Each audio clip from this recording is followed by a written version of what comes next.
He who has sent down water from the sky. With it have we produced divers pairs of plants, each separate from the others. Fruit of every kind he made in pairs, 2 and 2. These verses of the Quran state that plants are created in pairs and indicates a great truth which was discovered only in the 20th century. It is as follows. The root of the words ezwaj and zojini used in the verses is the word zoj, while the word of ezwaj is the plural form of zoj. The word of zojini is the dual form of zoj, and zoj means spouse. We understand from these explanations that the Quran states through its verses that the plants are created in pairs, and there is masculinity and femininity in plants too. What do scientists say about this subject? Is there masculinity and femininity in plants really? Now let us see the words of scientists. As a result of the studies made on plants, it is understood that there is masculinity and femininity in plants as well, and with the help of these different organs, reproduction occurs in plants. There are male and female reproduction cells in flowering and seedy plants.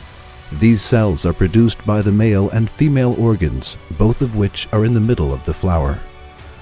In the tumid part of the female organ, called ovary, there are small and round seed ovules, and within them there are female reproduction cells too.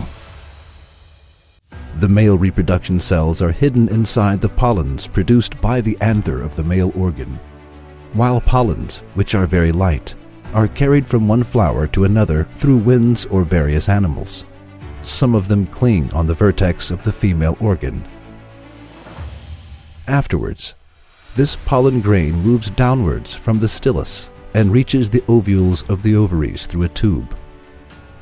The male reproduction cell passes from this tube and unites with the female reproduction cell in the ovule. When male and female reproduction cells unite, ovules are formed and then seeds are formed from them. Now, let us think of the following point. Biology was not a developed branch of science during the era of the Prophet Muhammad, peace be upon him.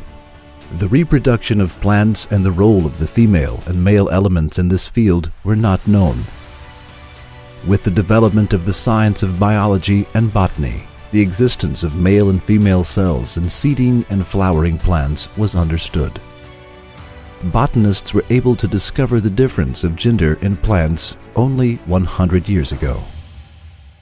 Then how did a person who did not know how to read or write manage to know that there was masculinity and femininity in plants at a time when people were not aware of botany or biology? This question can have only one answer. It is as follows. That person did not know in its own.